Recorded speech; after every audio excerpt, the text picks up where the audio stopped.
por favor. Olha, que discurso agressivo, coisa nenhuma. Ele apenas deixou claro que o Brasil mudou de governo e que está agora sob nova orientação. É como aqueles estabelecimentos comerciais. Agora sob nova orientação. Não tem nada de agressivo. Não tem nada de agressivo. O Trump, que depois vamos comentar, também fez comentários duros e não tem nada de agressivo. Você expõe o seu ponto de vista. Na verdade, vamos deixar claro, os jornalistas independentes, que é o nosso caso, a gente critica erros do governo, aponta, né, caminhos equivocados que o governo seguiu. Agora, eu não me sinto nem um pouco atingido quando fala a imprensa fez isso porque ele está se dirigindo, vamos deixar claro, aos 3 jornalões, os maiores aqui em tiragem do Brasil, a Rede Globo e aos blogs que ainda estão a serviço do PT, porque a mesada deve continuar, ou algum tipo de ajuda, ou então é só ideologia mesmo. Ele está falando do pessoal que milita. Hoje eu vi o começo de comentário aí na Globo, era o máximo, né? Porque, olha, ele falou... quem votou nele gostou. Quem não votou não gostou.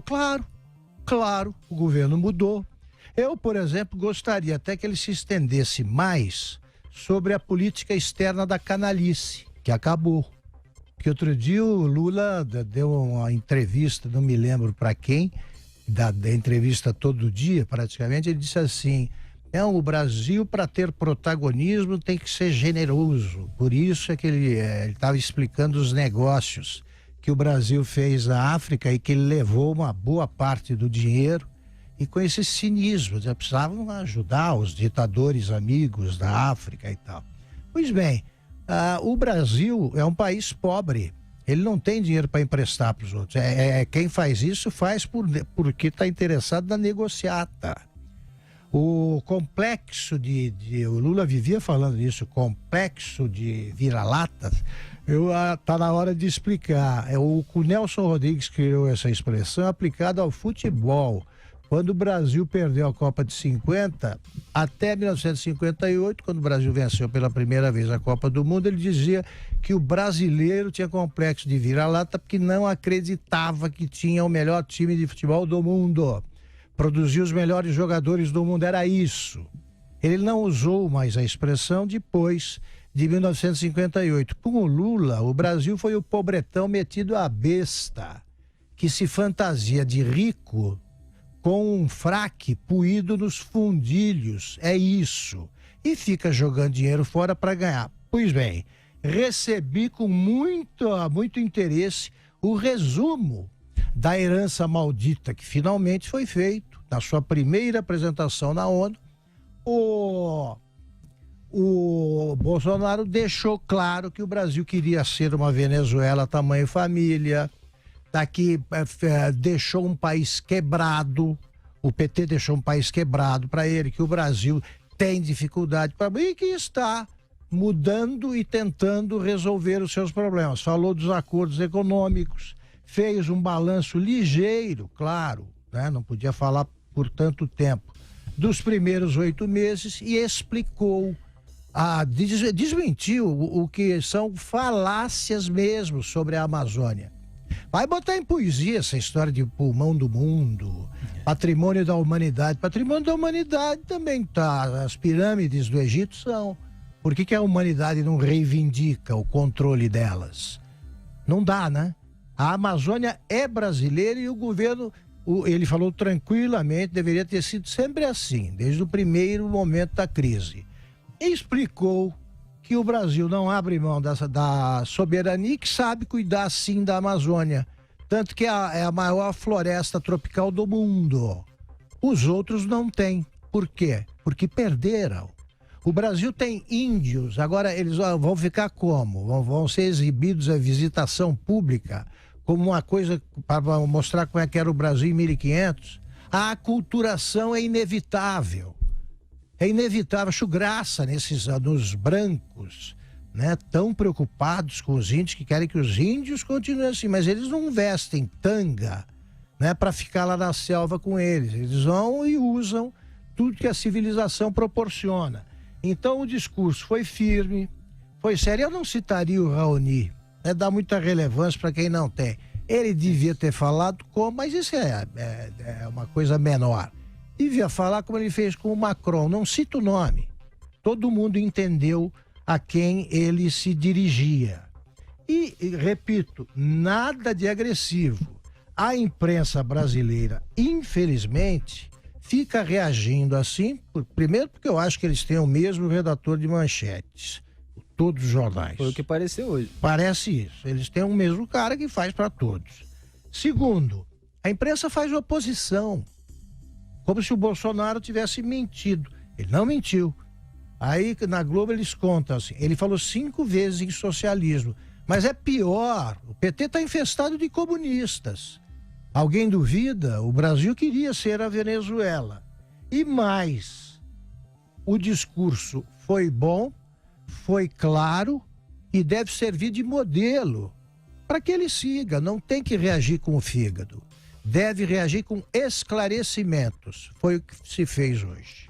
A repercussão do discurso foi extremamente negativa em todos os jornais do mundo, né? A repercussão péssima, a repercussão entre os agentes econômicos, os investidores aqui no Brasil, foi muito ruim, frente aos compradores das mercadorias brasileiras, frente a setores responsáveis do agronegócio brasileiro, foi um desastre, realmente foi um desastre. Se vocês lembram, eu tinha comentado aqui, durante os nossos encontros, que era previsível, né? E eu tinha falado antes, vai ser ruim, vai ser um horror, vai ser péssimo, vai ser um desastre, aguardem.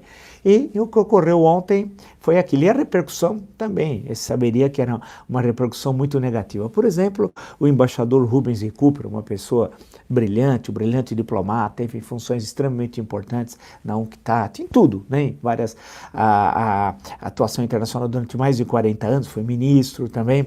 Ele disse hoje ao jornal Estado de São Paulo, numa excelente entrevista, palavras dele, o pronunciamento foi desastroso. Expressão desastroso. Foi, de acordo com ele, o pior pronunciamento da história brasileira. Nunca um representante do Brasil, presidente ou embaixador ou ministro, nunca um pronunciamento foi tão ruim como o de Jair Bolsonaro. E diz ele que o grande prejudicado tudo aquilo vai ser o agronegócio. Note, algo que eu já tinha comentado aqui com vocês, né? Ou seja, que era o pior pronunciamento, tinha sido mesmo, de presidente brasileiro, que isso ia trazer prejuízos comerciais seríssimos para o Brasil. O embaixador Rubens Recupero, com a sua experiência, mostra como isso vai ocorrer e que ele foi um verdadeiro desastre, né? Em certo momento, por exemplo, do pronunciamento, além de falar de Cuba, quando Cuba passou na história, ninguém lembra mais de Cuba. Cuba é uma ilha caribenha totalmente desimportante no contexto geopolítico mundial. Ele transformou Cuba na grande adversária do Brasil e aproveitou para fazer uma referência elogiosa, indireta, às ditaduras genocidas do Cone Sul.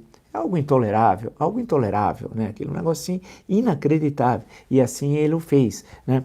E aí depois começou a falar do Mais Médicos, embaralhou uma série de dados e tal. Aí começou a falar da Venezuela, como se o Brasil tivesse recebido o maior contingente de imigrantes venezuelanos. Não, o Brasil recebeu 10% do que recebeu a Colômbia, que recebeu mais de 1 milhão colombiano de venezuelanos e tal. Fez considerações, fez piadinhas sem graça sobre a Venezuela. A impressão que o socialismo ainda é uma coisa presente no mundo, né? Que a queda no muro de Berlim não tenha ocorrido. Mas aí não é ele, como eu acentuei ontem para vocês, que fez o discurso. Ele não tem condições de escrever nada, ele não escreve um texto de 16 linhas, que é considerado quem é alfabetizado, ele tem dificuldade. Ele não escreve. O filho dele é uma piada, todos nós sabemos a dificuldade que tem para escrever o pobre rapaz. O Ernesto Araújo só copilou, mas as ideias não eram dele. As ideias tiveram 2 fontes fundamentais. Uma, o que ele chama de guru, aquele marginal que está abrigado lá nos Estados Unidos, que ele chama de guru. Quem chama? Jair Bolsonaro. E o outro é Steve Bannon. Isso é fundamental. O Bannon, ele dirige uma organização de extrema-direita, neofascista e antissemita, chamada Movimento, que tem forte influência na Polônia, na Hungria, 2 governos antissemitas e neofascistas. Era aliado do Matteo Salvini, que, pela graça do Senhor, saiu do governo da Itália, né, com a Liga, que também é neofascista e antissemita, com a Frente Nacional da Le Pen lá na França, também a mesma coisa, antifascista, neofascista e antissemita, e com todos os movimentos reacionários do mundo. Então ele consegue unir o que é de pior, a lata de lixo, o rebotalho, né? E aqui na América do Sul esse movimento tem como representante essa organização extremista o Eduardo Bolsonaro. Portanto, ele está a serviço de uma potência estrangeira. Porque esse Steve Bannon representa os Estados Unidos, mas nem o Trump aguentou, deu um chega para lá nele. Então vocês observam que o outro autor intelectual do discurso é o Bannon, e o Eduardo Bolsonaro jantou com esse Bannon, e cerca de 2 semanas antes, o Ernesto Araújo, quando esteve nos Estados Unidos, também jantou com esse Bannon. Então eles pegaram as ideias do marginal da Virgínia, mas do Steve Bannon, compuseram esse discurso desastroso, pavoroso, humilhante, que deixa o Brasil como um Estado pária. Aquilo que eu venho insistindo e outros estão falando, mas estão absolutamente corretos, o Brasil está virando um Estado pária na comunidade internacional. Observe que no final dos 33 minutos de um discurso tedioso, incompreensível para a maior parte dos assistentes lá na Assembleia Geral, os aplausos foram mínimos. Foi assim, e parou. Não houve nenhum aplauso no meio do discurso. Silêncio absoluto. As pessoas estavam estarrecidas com o que estavam ouvindo. Poxa, ele elogiar a ditadura genocida do Pinochet, do Videla, inacreditável. Ele elogiou indiretamente quando fez a referência a Cuba e dizendo que nós vencemos Cuba. Ele não tinha nada a ver uma coisa com a outra, mas ele estava, na verdade, elogiando as ditaduras genocidas, né? Todas as falas que ele fez sobre Cuba, sobre a Venezuela, sobre o socialismo, nós estávamos vivendo o socialismo aqui, não sabíamos. O Temer é socialista, tinha partido único no Brasil, tinha a socialização dos meios de produção, as eleições eram pro forma, a Constituição era socialista, havia um ateísmo como política de Estado, nós não sabíamos. É loucura, né? Loucura. Claro, os dois que produziram, os autores intelectuais do discurso são assim, o Jim Jones da Virgínia e o Bannon, líder, organizador dessa organização chamada Movimento, volto a dizer, neofascista e antissemita. Para eles é esse o mundo. É um mundo, lembra quando eu citei o 1984, só falta ter aqueles 2 minutos de ódio que tinha no 1984. É isso, é uma distopia, é isso que eles vivem. Eles vivem em outro mundo, que são os fanáticos extremistas, que aqui no Brasil são muito poucos percentualmente. Não são 57 milhões que votaram no Bolsonaro no segundo turno. Não são, né? São muito menos. Se vocês analisarem, é uma porcentagem muito grande, 10% daqueles. Não mais que isso, porque os que votaram no Bolsonaro em 28 de outubro, do ano passado, foram para impedir que o Haddad vencesse as eleições. Era esse o intuito. Não se colocava ali, em hipótese nenhuma, a questão de apoiar as ideias reacionárias, neofascistas, impatrióticas e antissemitas, que tem antissemitismo no meio, hein, do Jair Bolsonaro. Em hipótese nenhuma. Então, a fala foi ruim, muito ruim, mais do que ruim, foi desastrosa, está muito correto o embaixador Rubens Recupero, vai criar problemas, como eu tinha antecipado a vocês, políticos, diplomáticos e comerciais para o Brasil está isolado internacionalmente, ele não teve um encontro bilateral, nem o Trump, que foi no hotel onde ele estava lá também, o recebeu. Inclusive, o único encontro está no Lauro Jardim, o Globo, diz assim: antes da rápida troca de cumprimentos, hoje, pelas câmeras de TV, logo após o discurso de ambos, Jair Bolsonaro e Donald Trump já haviam se cruzado no prédio sede da ONU. Foi logo depois da fala do presidente, imediatamente antes do pronunciamento do americano. O local foi chamado Sala GA, etc., tal da ONU, para onde Bolsonaro foi conduzido após o seu discurso, né? Lá Trump aguardava para fazer o seu, ele estava na sala aguardando o Bolsonaro acabar de fazer o discurso, que seria a vez dele, do amo, falar. Aí continua o Lauro Jardim, diz o seguinte: e segundo diplomatas que testemunharam a cena, Bolsonaro mandou essa assim que o avistou: I love you, É isso. Bolsonaro disse, eu te amo, para o Trump. I love you. Continua a matéria. Como resposta, recebeu que bom te ver de novo. E mais nada foi dito. Ele foi pro plenário, discursar e acabou. É assim, desprezou o amo, desprezou o aio. Desprezou o aio que se ajoelhou e disse, eu te amo, eu te amo. Olha que coisa assim inacreditável, inacreditável. Como ele é baixo, né? Como ele é pequeno, como ele se ajoelha ao imperialismo. E o amo, né? Nem deu atenção a ele, falou, que bom te ver de novo. Ele não teve um encontro com nenhum país, e é muito importante essas viagens, pelos encontros bilaterais com chefes de Estado. Não se encontrou com ninguém, ninguém. Foi um fracasso. A visita e o discurso foram fracassos, fracassos, fracassos. Ninguém quis falar com ele, nem aqueles ditadores, aqueles paisecos, ninguém quis. E veja que no discurso, ele também, ele não faz referência ao Mercosul, né? Efetivamente deixou de lado a questão do Mercosul e tal. Falou do Tratado União Europeia-Mercosul, mas do acordo, né, que precisa receber a chancela de 27 parlamentos nacionais e do Parlamento Europeu. Sabe quando isso vai ocorrer? Nunca. Nunca. Depois do discurso que ele fez, nunca. Dos ataques que ele fez ao presidente da França, nunca. Né, indiretos que ele fez à chanceler alemã Merkel, nunca. Isso não vai ocorrer, perdemos. Aquilo que demorou, é bom lembrar que essa história não começou em 1999, essas negociações, começou em 1995. Aí depois em 99 avançou, portanto há mais de 20 anos, são cerca de 25 anos para construir esse acordo, que ele está jogando fora, o irresponsável, o ignorante, o impatriótico, né? Mas olha como eu destaquei alguns pontos, como efetivamente ocorreu. Isolamento total, ninguém quis saber dele. E uma coisa importante, nesses discursos que eu já acompanhei vários, em outros momentos, desde os anos 70, muitas vezes, no meio da fala do orador, era interrompido por aplausos, algumas vezes. O dele, ninguém, silêncio absoluto. E muitos ouviam com enorme tédio, olhando para o relógio, esperando, foram 33 minutos. E ele tem uma enorme dificuldade de leitura.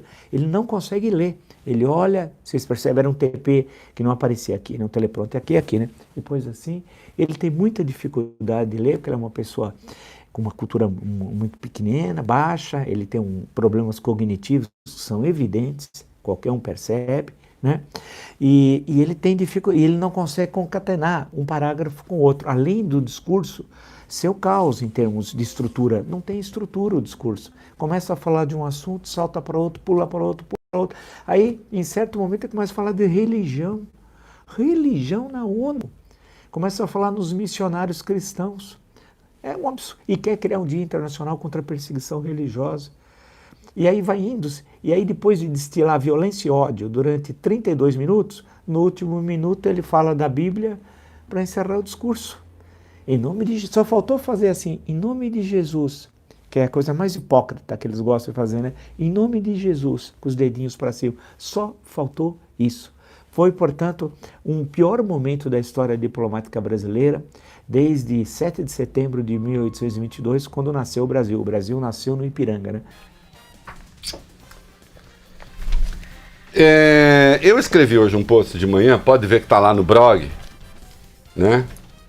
O governo Bolsonaro costuma reclamar que a imprensa não dá bola para as coisas, que não liga, que só quer notícia negativa e tal. Gente do entorno do presidente plantou a informação de que Bolsonaro faria um discurso moderado na ONU. Uhum. E as pessoas disseram, o discurso tende a ser moderado e tal. Eu mesmo disse, nos corredores, comenta-se que pode ser moderado. Mas eu fiz uma observação, escrevi lá, os antecedentes não são bons. Porque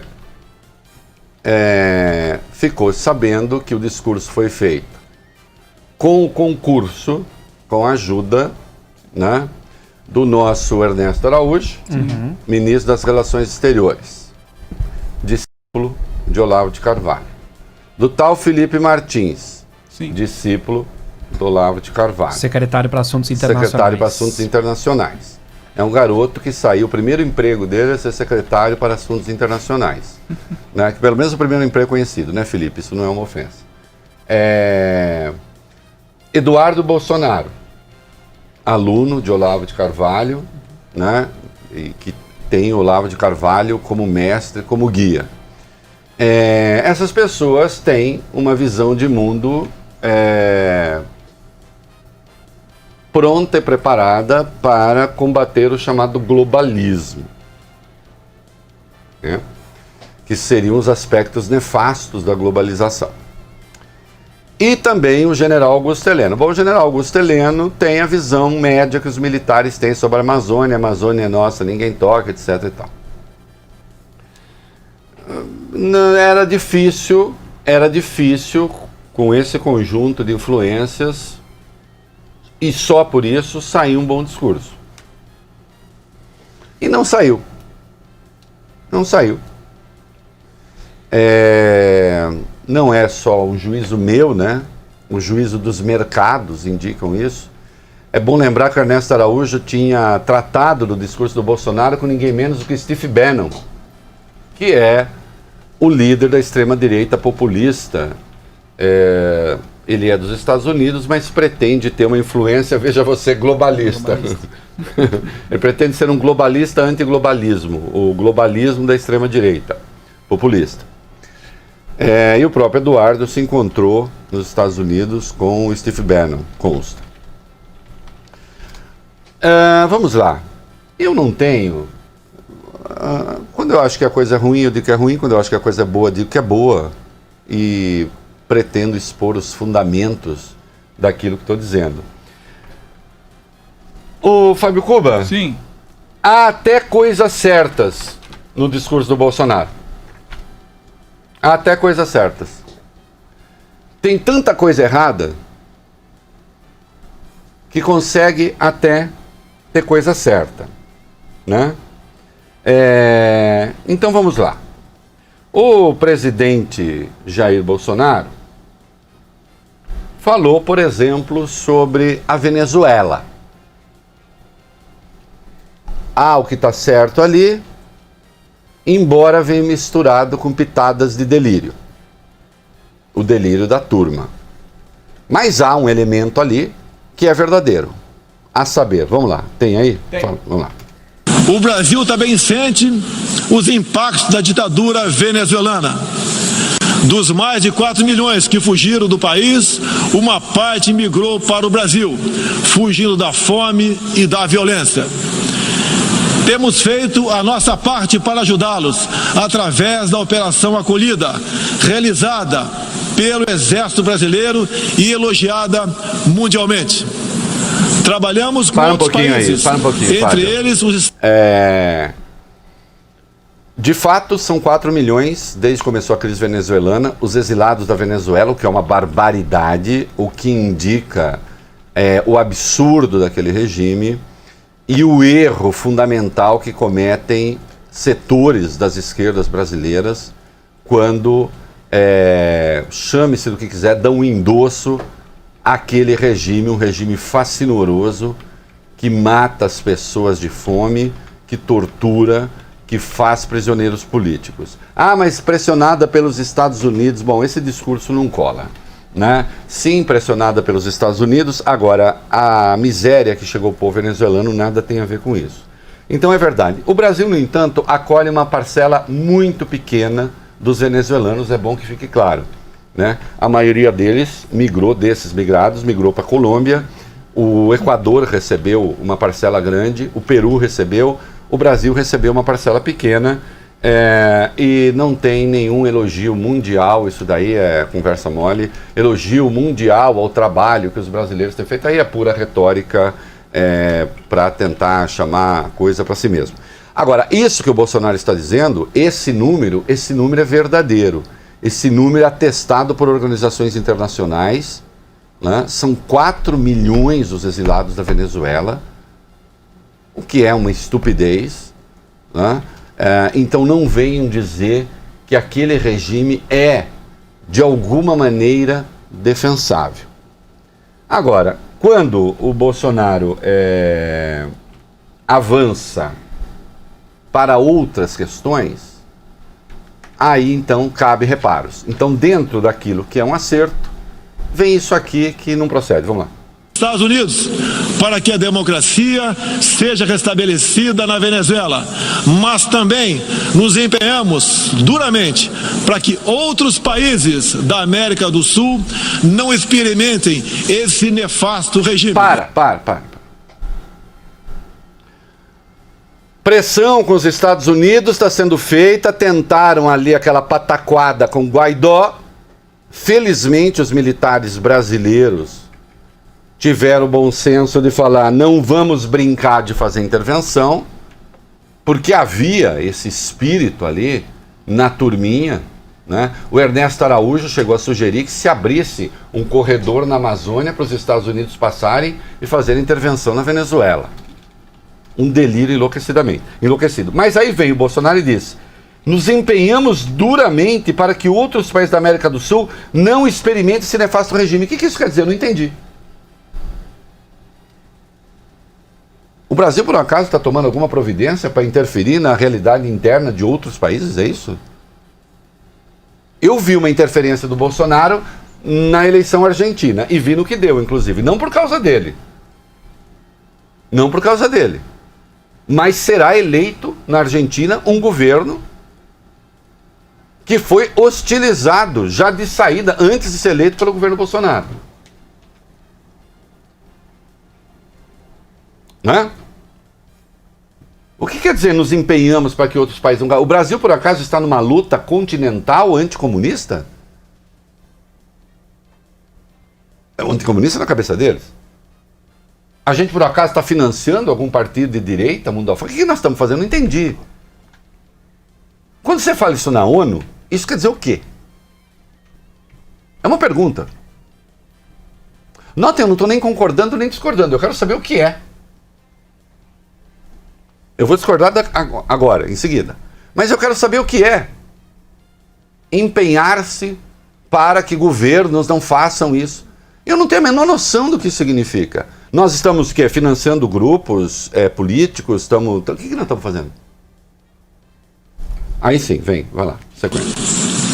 O Foro de São Paulo, organização criminosa, criada em 90 por Fidel Castro, Lula e Chávez, para difundir e implementar o socialismo na América Latina. Primeiro a organização criminosa precisa definir o que é uma organização criminosa, precisa saber quais são os crimes atribuídos ao Foro de São Paulo. Que seja uma organização política é verdade. Mentira, Chávez não é fundador do Foro de São Paulo. Luiz Inácio Lula da Silva e Fidel Castro são. O Chávez foi apresentado ao Foro de São Paulo depois. Então ele não é fundador do Foro de São Paulo. Isto é mentira. Tá claro? Não, o Foro de São Paulo hoje não tem nada a ver com o governo da Venezuela. Nada a ver no seguinte sentido, não é o Foro de São Paulo que manda no governo da Venezuela, isso é uma piada grotesca. O Foro de São Paulo é uma organização de partidos de esquerda, sim, e eu já escrevi muito sobre o Foro de São Paulo, que tinham a pretensão de influenciar as eleições na América Latina, sim, de apoio mútuo entre partidos de esquerda, assim como o Eduardo Bolsonaro vai trazer para o Brasil uma reunião do foro de extrema-direita do Steve Bannon. E o Steve Bannon tenta criar uma organização de extrema-direita, mundo afora, que reúna partidos políticos. Então, o que há de certo ali?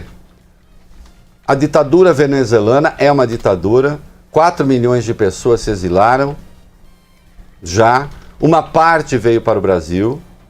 O que há de errado não é o Foro de São Paulo que manda no governo venezuelano, isto é uma bobagem. O Hugo Chávez não é fundador do Foro de São Paulo, isto é uma informação que eu estou passando aqui, né? E resta uma pergunta, eu não entendi de que forma o Brasil está interferindo na eleição de outros países da América Latina. De que forma é? Eu vi uma tentativa de interferência na eleição argentina, deu errado. Não deu errado por causa do Bolsonaro, mas ele deu uma ajudada, certamente. Né? Você não chega, um brasileiro não chega na Argentina e diz em quem o povo argentino deve votar. A chance do povo argentino escolher votar numa iguana é enorme. Entende? Se tiver uma iguana disputando e alguém assim, bonito como Macri. Louro, olhos azuis, tal. Nem sei se tem olho azul, velho, só para não passar informação. Mas assim, louro, olho azul, rico, chique. Né? E uma iguana, se chegar lá o presidente brasileiro e disser, votem no louro, chique, de olho azul, o argentino vai falar, não, vou votar na iguana. É simples assim.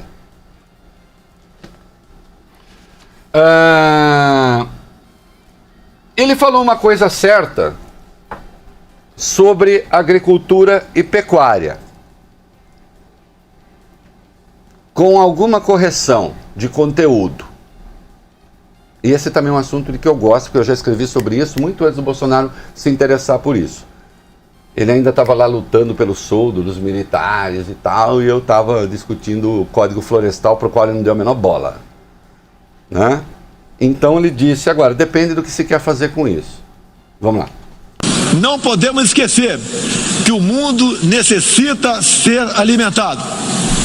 A França e a Alemanha, por exemplo, usam mais de 50% de seus territórios para a agricultura. Já o Brasil usa apenas 8% de terras para a produção de alimentos. 61% do nosso território é preservado. Ficaria melhor 61% do nosso território são preservados, mas também, né, não vamos exigir, dado o grupo ali que fez o discurso, a gente não pode exigir muita coisa. Deixa eu dizer uma coisa. Algumas vezes. Né? Deixa eu dizer uma coisa, uma regra, né? Quando você tem 60, quando você tem um número que é plural, mesmo que o partitivo seja singular, a concordância se faz no plural, tá? 61% do território são, né? Olha aqui. É verdade, a França e a Alemanha têm mais de 50% do seu território. Eu vou só corrigir o presidente numa coisinha. Dedicados à produção de alimentos. Agricultura e pecuária. É que a pecuária europeia não é uma pecuária extensiva. Né? Ela é o boi que fica no estábulo. Né? Então você tem um outro tipo, tanto é que a doença da vaca louca surgiu lá justamente porque isso implicou você alimentar esse gado com ração de origem animal, que acabou gerando a doença da vaca louca. Pela ausência de pastagens ou pela exiguidade do território. De qualquer modo, eles têm mais de 50% dedicados à produção de alimentos. Só que quando o presidente faz essa conta aqui, com o número certo, de fato, nós temos 8% do nosso território dedicados à agricultura, o presidente se esqueceu de colocar os quase 20% dedicados à pecuária. Portanto, quando se coloca produção de alimento vis-à-vis produção de alimentos, isto aqui é informação, não é opinião. Opinião todo mundo tem, como cotovelo, orelha, calcanhar. Né? No caso do Van Gogh, ele tinha metade só uma orelha. Ele se livrou de uma. Ele quis. Ele quis. Um ato de vontade. Não façam isso em casa. Então, atenção. O correto nesta proporção aqui, estabelecida, é dizer que o Brasil tem quase 30% do seu território voltados para a produção de alimento. Né? 27 alguma coisa, alguns falam 30. E esses países europeus têm mais de 50. Não, isso é verdade. Os europeus começaram o seu desmatamento muito antes, porque eles são um pouquinho mais antigos do que o Brasil para a história do capitalismo e para a história da economia global. Não para a história do mundo, porque já havia gente aqui. Só que uma história que não foi contada. Né? Então começaram antes. Isso significa que então nós vamos primeiro, então devemos também desmatar o quanto eles desmataram e depois aí a gente... Não, se a gente fizer isso, a gente se estabaca. Porque ninguém, obviamente, é obrigado a comprar os produtos que saem do Brasil. E a preservação da natureza hoje virou um valor internacional, o que não era antes. Eu estou te explicando como são as coisas. Os jovens que ouvem esse programa, graças a Deus, em número crescente, precisam entender isso. De fato, o Brasil tem mais áreas preservadas do que qualquer país europeu. Só que o Brasil passou a existir para a Europa em 1500. E muita devastação já se tinha feito lá. Ah, mas agora nós pagamos o pato? Não, não se trata de pagar o pato, se trata de uma questão de fato. Nós nos tornamos a maior potência agrícola do mundo, explorando esses quase 30%. E a preservação da natureza, neste tempo, passou a ser um valor cultuado e cultivado no mundo por boas razões.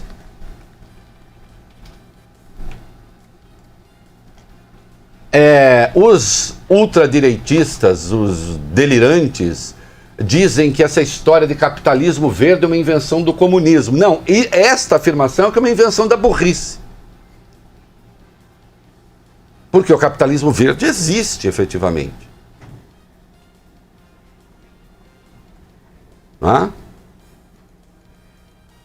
Então, há uma afirmação correta aqui sobre a área brasileira explorada com a agricultura, 8%. Quando ele faz a comparação com o território europeu, não precisava nem ter omitido a área brasileira voltada para a pecuária, porque ainda assim são 30% praticamente contra 50%, mais 50%. E, obviamente, deve-se levar em consideração que 30% do território brasileiro, quando comparado com 50% do território alemão, nós estamos falando de uma desproporção gigantesca em termos de área, dada a nossa extensão territorial. Eu falo isso porque você não pode usar números só para fazer proselitismo. Senão você vem aqui e diz assim, ô Fábio Cuba, você sabia que a Dinamarca tem 77% do seu território voltado para a produção de alimentos? Agora, vá ver o território da Dinamarca em que se pode produzir alguma coisa, onde não é gelo eterno. Você produz. Qual é o tamanho da Dinamarca? Porque senão você fala assim, então eu quero também 77% do território brasileiro voltado para a produção agropecuária. Aí você tem que destruir a Amazônia. Aí você causa um cataclismo mundial. Falta de oxigênio, não de chuva. Então é preciso pensar as coisas, né? Só porcentagem por porcentagem não quer dizer nada. 10% do meu dinheiro comparado com os 10% do dinheiro do Fábio, eu fico, coitadinho de mim, jogado na sarjeta. E o Fábio fica ainda nas nuvens. É isso. Entendeu a diferença? Senão fica assim. Agora tá claro. Agora tá claro. Agora. Vamos tributar o Soros e o Reinaldo Azevedo, o Soros, o comunista, em 10%. Vai. Bem. Né? 20%. Vamos confiscar 50% do Soros e 50% do Reinaldo. Sim, o confisco do Soros vai ser gigantesco, mas para ele vai ser relevante. Para mim, confiscou 50%, tô na lama. Né? É bom saber o que dizer e o que não dizer sobre porcentagens. Não é mesmo? Também falou coisas certas sobre indígenas, porém com coisas perigosas misturadas. E depois, infelizmente, só vem as coisas perigosas. O discurso foi ruim. E eu já vou dizer por quê, porque até agora não disse por que ele foi essencialmente ruim. Vamos lá, sobre indígenas. Hoje, 14% do território brasileiro está demarcado como terra indígena. Mas é preciso entender que nossos nativos são seres humanos exatamente como qualquer um de nós. Para um pouquinho.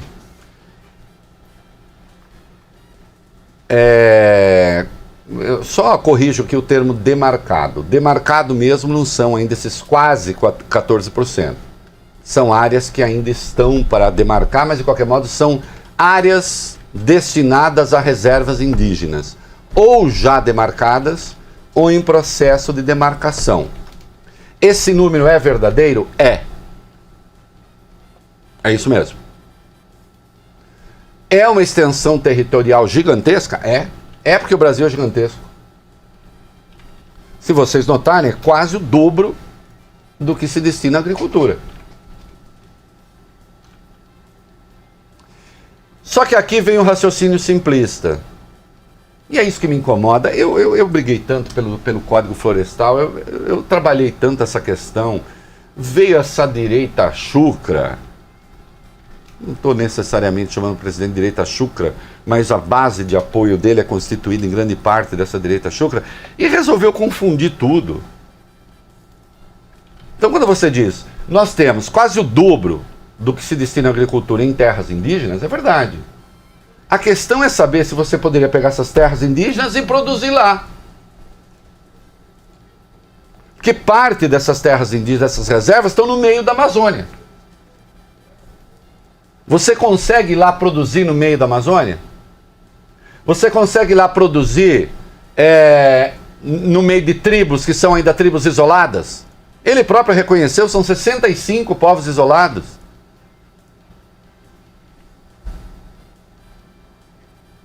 Não. É desejável que se faça? Também não. Precisamos dessas áreas para a produção agrícola? Não também. Devemos aprender a obter benefícios com o fato de a gente preservar esses povos? Sim. Quanto aos índios quererem o que querem todos porque tem a natureza humana, aí, presidente, aí é um conceito de natureza humana que antecede qualquer noção de ciência. Nós temos uma natureza humana que é a natureza biológica. Todo o resto é cultura. Partir do princípio de que o índio quer o que nós queremos, aí é como dizer que um francês quer o que quer um brasileiro. Um francês quer o que quer um brasileiro? Hein? Um francês se deixa tocar emocionalmente pelas mesmas coisas que um brasileiro se deixa tocar emocionalmente? Sim, existe uma parte da cultura que é universal. Eu acho que se todos lerem Balzac, em tese, todos vão gostar. Só que o Balzac tem um peso na França que não terá jamais no Brasil, nem para um brasileiro que aprenda a importância da literatura francesa. Não é? Há aspectos de gosto, de paladar, que são próprios de um povo, ainda que indivíduos isoladamente possam não gostar daquilo que constitui uma parte da sua cultura e da cultura brasileira. Eu, por exemplo, detesto cachaça. Não gosto. Experimento uma cachaça ou outra, acho interessante. Mas eu gosto de beber cachaça? Não. Nesse particular eu sou um escocês. Mas eu entendo que se tome uísque no Brasil e as pessoas digam, o que eu já ouvi muitas vezes, pai, tem gosto de remédio. Entende? Ou que venha um estrangeiro aqui, tome caipirinha e ache assim que é a quinta essência da delícia da humanidade. Porque você não acha, Reinaldo? É mais ou menos. Entende? Não, os índios estão inclusive num outro estágio de domínio. Quando eu digo estágio de domínio da natureza, eu penso mesmo na questão antropológica, na construção de ferramentas. Quem disse que nós somos um ponto de chegada para eles? Isto não quer dizer que índios já não tenham entrado em contato com a nossa cultura e que aí sim então devam ter os benefícios da nossa cultura. Porque o presidente acabou afirmando uma coisa meio perigosa aqui, que vai nos indispor com o resto do mundo. E olha que eu estou na parte do discurso dele em que ele fala algumas coisas certas. Vamos seguir aí.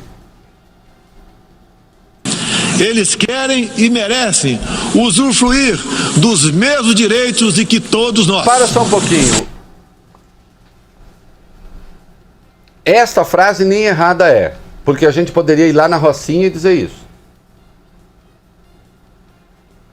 Ou no Complexo do Alemão, onde morreu a Ágata.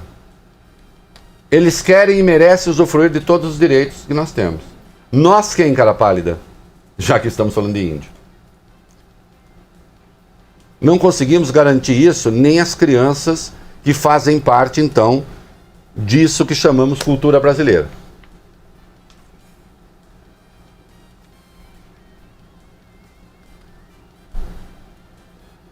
Isso que parece ser um norte interessante, o Bolsonaro foi lá falar contra uma visão colonialista, essa é uma visão jesuítica do índio. Essa é uma visão colonialista do índio do século XVI. É o que pensava o Padre Vieira. O Padre Anchieta. Não, Vieira era do Papa. Era o que pensava o Anchieta. O Anchieta veio aqui, missão jesuítica, Padre Manuel da Nóbrega, homens notáveis. Mas nós temos que cristianizar esses índios aqui. Eles têm de ter aquilo que nós temos. Inclusive conhecer o nosso Deus. Na frase famosa, a língua tupi não tem nem F, nem L, nem R, logo eles estão impedidos de ter fé, lei e rei. Porque se partia do princípio de que o índio precisava ter fé, lei e rei, já que nós temos fé, lei e rei.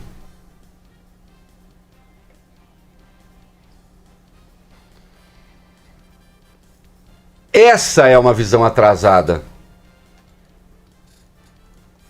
da questão do indígena.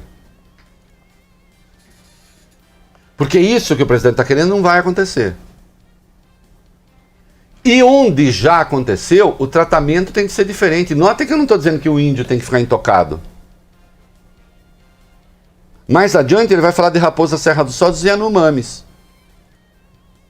E vai fazer uma confusão. Vamos lá. Quero deixar claro, o Brasil não vai aumentar para 20% sua área já demarcada como terra indígena, como alguns chefes de Estado gostariam que acontecesse. Olha, quais chefes de Estado, quem quer os 20%, ele não tem que ter esse tipo de discurso reativo na ONU. E nem tem que dizer não vamos demarcar mais nada. Isso não é questão para ser dita na ONU. Porque aí ele fica numa posição reativa, defensiva. Quais chefes de Estado, a quem ele está se referindo? Não se deve fazer um discurso na ONU criando inimigos. Mormente os imaginários. Siga. Existe no Brasil 225 povos indígenas, além de referências de 70 tribos vivendo em locais isolados. Cada povo ou tribo com seu cacique, sua cultura, suas tradições, seus costumes e principalmente sua forma de ver o mundo. Pronto, nega o começo da fala. Como que é? Eles querem o que qualquer um de nós quer. Não, né? Ele está dizendo que nem os índios querem a mesma coisa. Aí então aqui seria apologia da diversidade. Com essa parte do discurso eu concordo, mas ela nega o início. A visão de um líder indígena não representa a de todos os índios brasileiros. Muitas vezes, alguns desses líderes, como o cacique Raoni, são usados como peça de manobra por governos estrangeiros na sua guerra informacional para avançar seus interesses na Amazônia. Olha, isso aqui é, francamente, um presidente brasileiro e a ONU para demonizar um líder indígena. Sei não, acho que ele talvez tenha cavado aqui o Nobel da Paz por Raoni, né? Não, é um despropósito, né, presidente? É um despropósito. Não precisa. E outro, que chefe estrangeiro está manipulando o Raoni? Qual chefe estrangeiro? Ainda que fosse verdade, se você não pode nominar, você não diz assim. Não no discurso da ONU. É que esse discurso não foi para a ONU. Vamos seguir. Infelizmente, algumas pessoas de dentro e de fora do Brasil, apoiadas por ONGs, teimam em tratar e manter nossos índios como verdadeiros homens das cavernas. O Brasil agora tem um presidente que se preocupa com aqueles que lá estavam antes da chegada dos portugueses em Minas. O índio não quer ser latifundiário, pobre em cima de terra rica. Especialmente das terras mais ricas do mundo. É o caso das reservas Yanomami e Raposa Serra do Sol. Para um pouquinho para eu concluir para o comercial, e eu estou falando aqui da parte do discurso que traz coisas certas. Aí está comprando de saída um troço que pode ter consequências desastrosas para o país no futuro. Reserva Serra do Sol. Eu já disse que o que aconteceu lá com a expulsão dos arrozeiros foi um crime mesmo. Né? As pessoas que lá moravam, índios e brancos, foram morar em favelas em Boa Vista. Índios aculturados, Fábio Cuba, que dirigiam, que não sei o que, se vestem como nós. Aliás, a grande disputa em Raposa Serra do Sol eram entre índios católicos e índios protestantes. Olha que, né? Sim. Se a disputa entre índios católicos e índios protestantes, isso dá conta de como eles ainda estão voltados para a sua cultura natural. Então ali foi a expulsão dos arrozeiros, que ocupavam 0,7% da reserva, foi uma barbaridade. E, portanto, Raposa Serra do Sol pode produzir dentro, com devido cuidado. Falar a mesma coisa sobre os Yanomamis é uma irresponsabilidade grotesca. Porque os Yanomamis são um povo nômade. Se você tentar fazer qualquer coisa para fixar o Yanomami, você está falando que você vai destruir os Yanomamis. Eles ficam entre a Venezuela e o Brasil. Talvez sobre uma parte na Venezuela, aqueles que estiverem no Brasil vão desaparecer.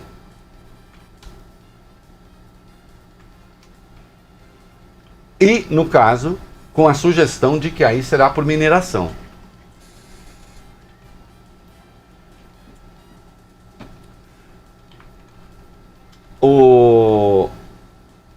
Tem um pensador que disse sobre outro pensador, depois vocês descubram, é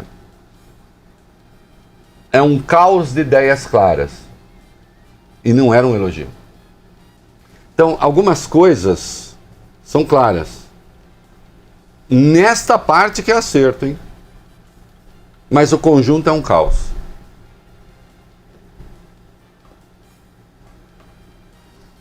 Não por acaso, também por isso o mercado reagiu muito mal ao discurso. Porque não foi um discurso para a ONU. Vamos começar. O aniversário do Açaí chegou, trazendo 5 milhões em prêmios pra você. É hora de celebrar e ser feliz. Viva seus sonhos, Açaí. Milhares de pessoas já foram sorteadas e ainda tem milhões de reais em prêmios.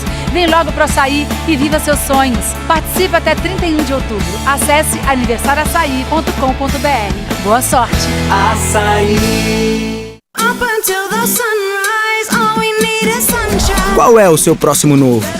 É ter a banda líder em ultra velocidade e o 4.5G até 10 vezes mais rápido? É ter passaporte para falar e navegar pelo mundo como se estivesse no Brasil? É ter o maior conteúdo para assistir seus filmes e séries preferidos em todas as telas? Então vem pra Claro. Acesse claro.com.br/novo e saiba mais. Claro, você merece o novo. Tecnologia, design e inovação. Há mais de 50 anos, a AGP é referência mundial em vidros blindados. A tecnologia de ponta e design avançado dos produtos AGP, o B33 e o IP33, garantem o máximo de proteção para quem você ama e um melhor desempenho para o seu automóvel. Milhares de pessoas ao redor do mundo confiam nessa marca. Faça como eles. Escolha os vidros blindados da AGP e rode sempre em segurança. AGP, a número 1 em vidros blindados no mundo. Oi, eu sou a Ingrid Guimarães e tô aqui para dar uma dica para você. Já reparou que quando a gripe bate, faz a gente passar por cada uma? É espirro, retosse, nariz escorrendo, incomoda você, incomoda o outro coleguinha do lado. Se você também fica irreconhecível depois de uma gripe, volte ao seu melhor com Multigripe. Multigripe age em 15 minutos e é 5 em 1 contra a gripe, aliviando os sintomas para a gripe não te incomodar. Se tá na cara que é gripe, Multigripe. Multigripe é um medicamento. Seu uso pode trazer riscos. Procure um médico ou farmacêutica. Leia a bula. Se persistirem os sintomas, o médico deverá ser consultado.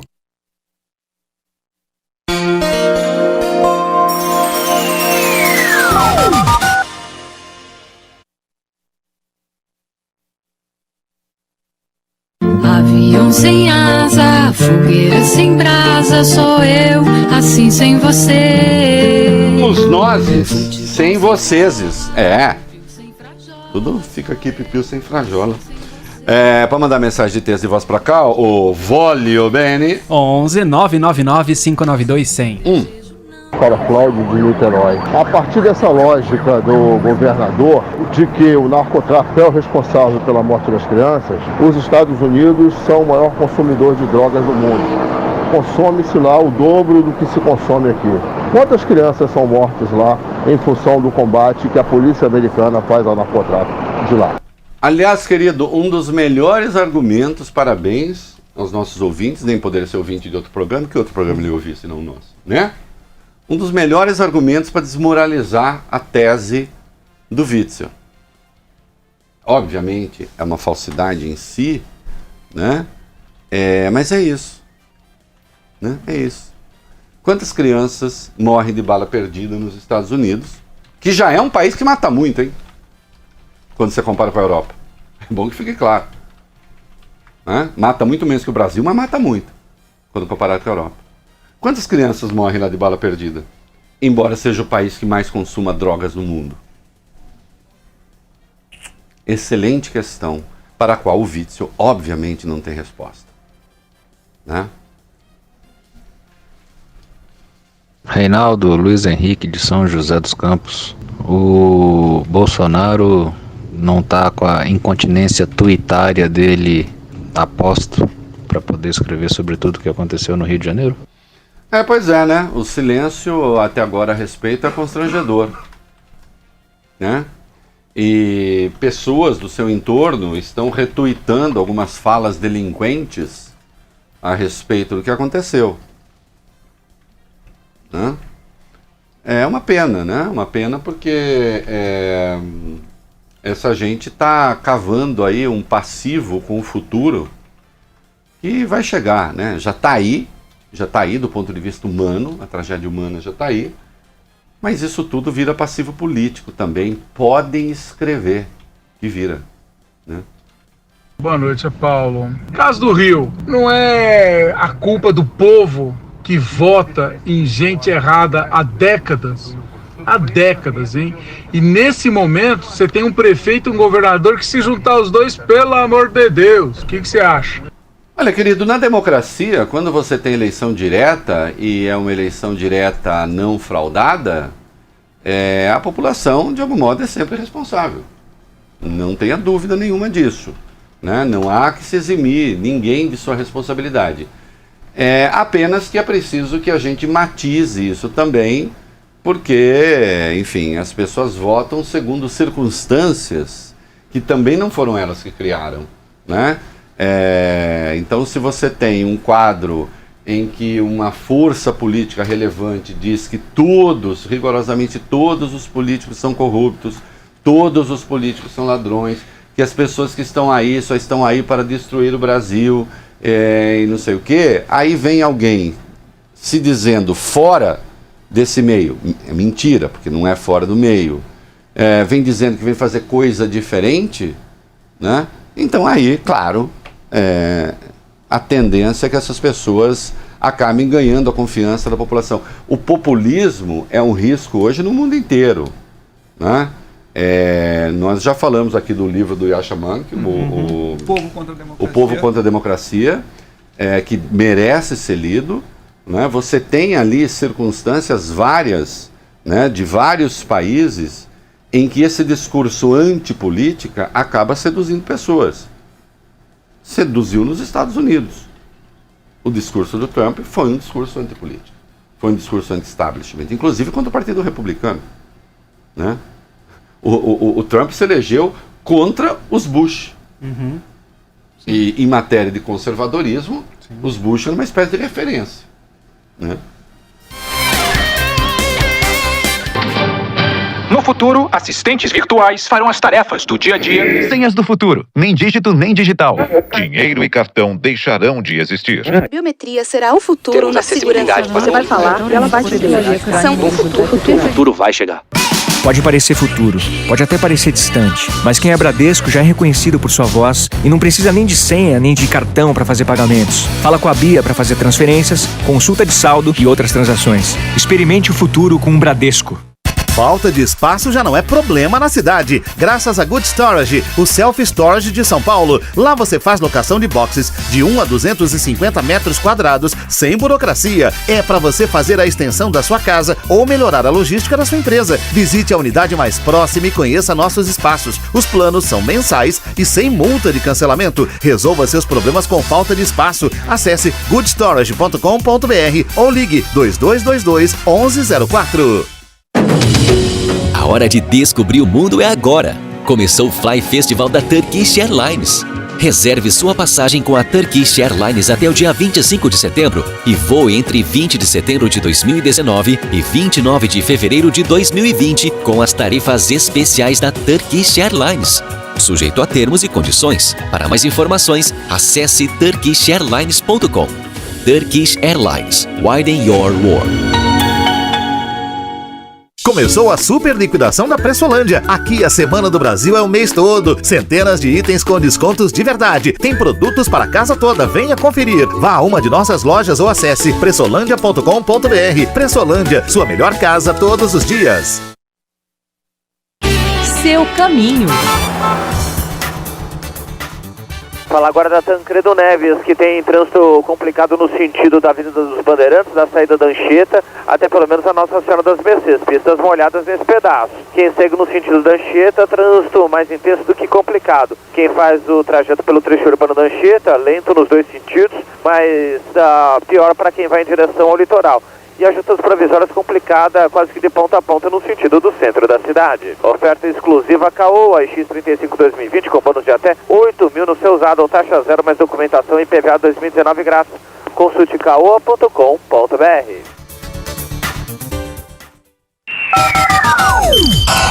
Band News FM. Você está ouvindo na Band News FM o É da Coisa. E nós estamos de volta. Tem mais algumas coisinhas sobre o discurso do Bolsonaro, aí as partes verdadeiramente desastradas. Mas antes tem uma informação importante do mundo que será dada pelo Voy Bene. Argentina, Macri vai dançar. Em Israel, outro aliado do Bolsonaro vai ter quando menos compor com a oposição. O Benjamin Netanyahu, que ele chamou como mesmo? Netanael. O Netanael. Isso aí. Netanael. É difícil lembrar. O Benjamin Netanyahu vai ter que compor com a oposição. Vamos ver, né? E aquele que hoje elogiou o discurso dele, disse que foi um belíssimo discurso, que foi o Trump, mas também é uma coisa protocolar, está começando a se meter numa roubada. Aí, vamos lá. A presidente da Câmara de Representantes dos Estados Unidos, que é a equivalente à Câmara dos Deputados aqui do Brasil, a Câmara Baixa americana, a Nancy Pelosi, anunciou hoje a abertura de um processo formal de impeachment contra o presidente Donald Trump. A acusação é de que ele violou a lei ao tentar recrutar um poder estrangeiro para interferir a favor dele na eleição de 2020. Isso porque, no dia 25 de julho, Trump teria pedido ao presidente da Ucrânia, Volodymyr Zelensky, que colaborasse com o advogado pessoal dele, Rudy Giuliani, em uma investigação sobre Hunter Biden, filho do ex-vice-presidente Joe Biden, que integrou o conselho de uma empresa de gás ucraniana.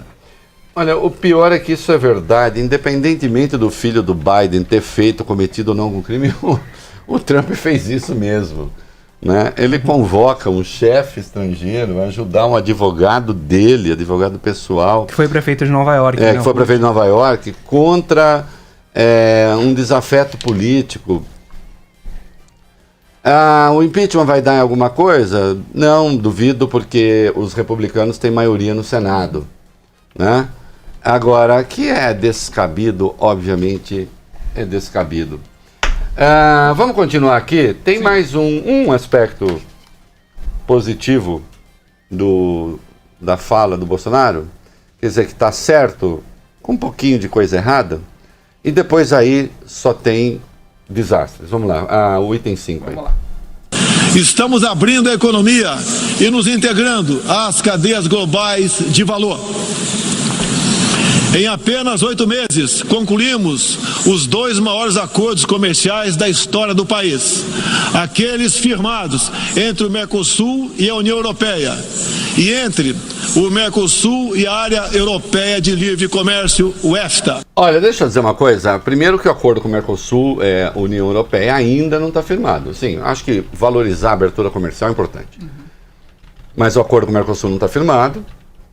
E o acordo com a Área Europeia de Livre Comércio é um acordo de nada, de países pequenininhos. Então, não é uma grande coisa. Mas, de qualquer modo, são coisas que estão engatilhadas, não estão fechadas. Agora sim, agora vem assim. Olha aqui.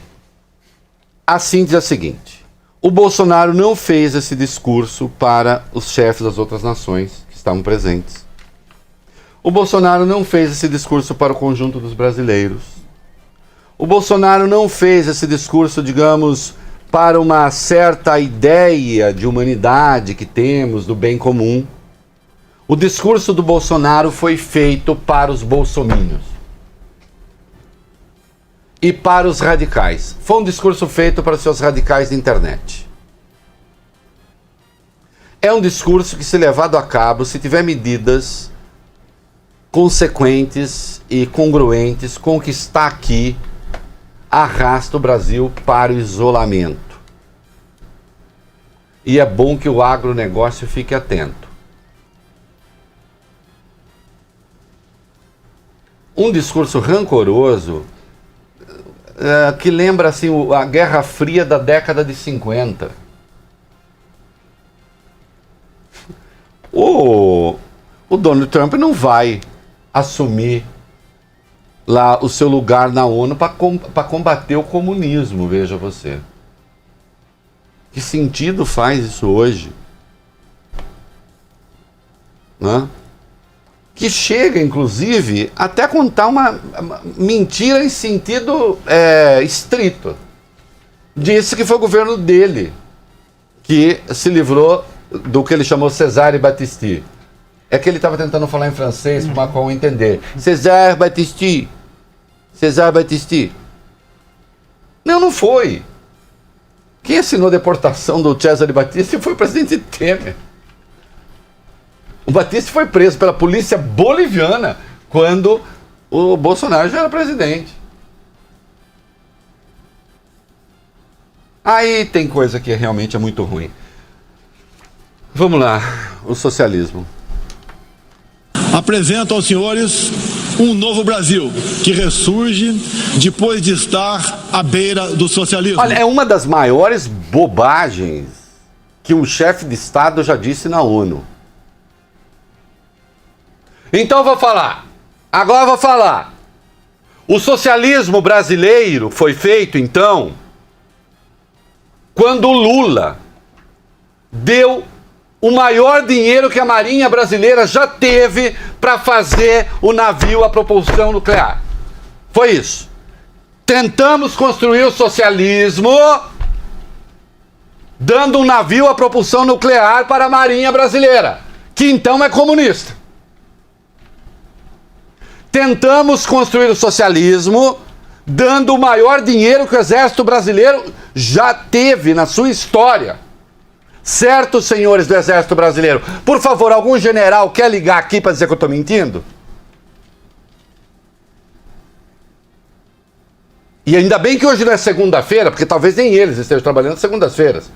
Porque a soldadesca foi dispensada de comparecer segundas-feiras por falta de dinheiro. O Brasil esteve à beira do socialismo. Ainda semana passada um amigo me mandou um treinamento do Gripen, que é uma coisa impressionante. O Gripen tá pronto, já fazendo teste. Ele sobe montanha, essa porra desse Gripen. Essa coisa desse Gripen, desculpa, escapou. Às vezes eu fico empolgado. Ele praticamente sobe, ele sobe um paredão, ô Fábio Cuba, na vertical, assim. Alguém pode falar, ih, qualquer caça faz isso, você que é ignorante. Tá bom, sou, mas eu fiquei impressionado mesmo assim. Né? Eu me impressiono com as coisas que eu não sei. Eu me impressiono até com gente que sabe dirigir automóvel. Eu acho uma coisa do outro mundo. Sim.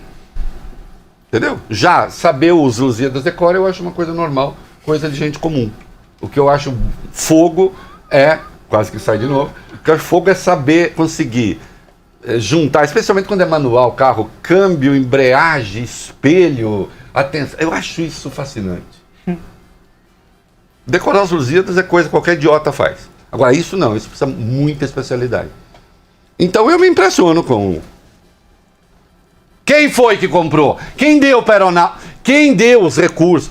Quem liberou os recursos para comprar os Gripen? Quem fez o acordo do Gripen? No governo Lula, efetivado no governo Dilma. Então, sei lá, para fazer o socialismo no Brasil, não é Bolsonaro, nós aparelhamos, nós os comunistas, porque agora eu sou comunista também, eu fiquei sabendo. A Marinha, a Aeronáutica e o Exército. Certo?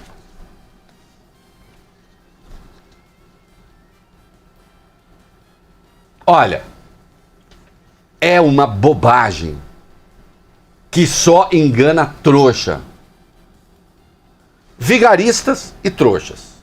Os vigaristas que usam isso para ficar espalhando, não sei o quê, para conseguir seu dinheirinho nas suas páginas de internet, suas páginas de YouTube, para virar influencer. E os idiotas que caem na conversa. Aí, foi para Mais Médicos. Eu tinha críticas aos Mais Médicos, mas tem uma mentira deslavada aqui e tem um problema. Vamos lá. Em 2013, um acordo entre o governo petista e a ditadura cubana trouxe ao Brasil 10 mil médicos sem nenhuma comprovação profissional.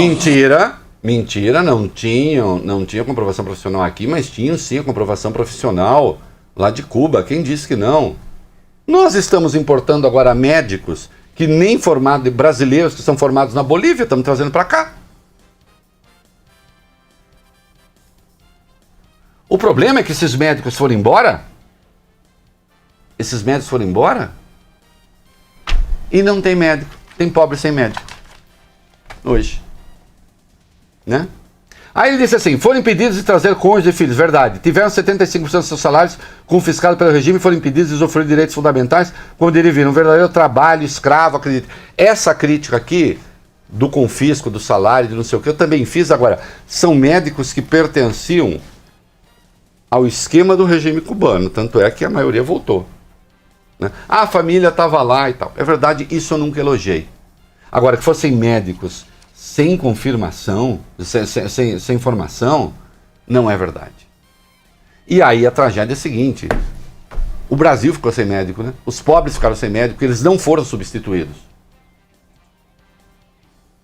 E mais da metade das localidades não tem médico até hoje.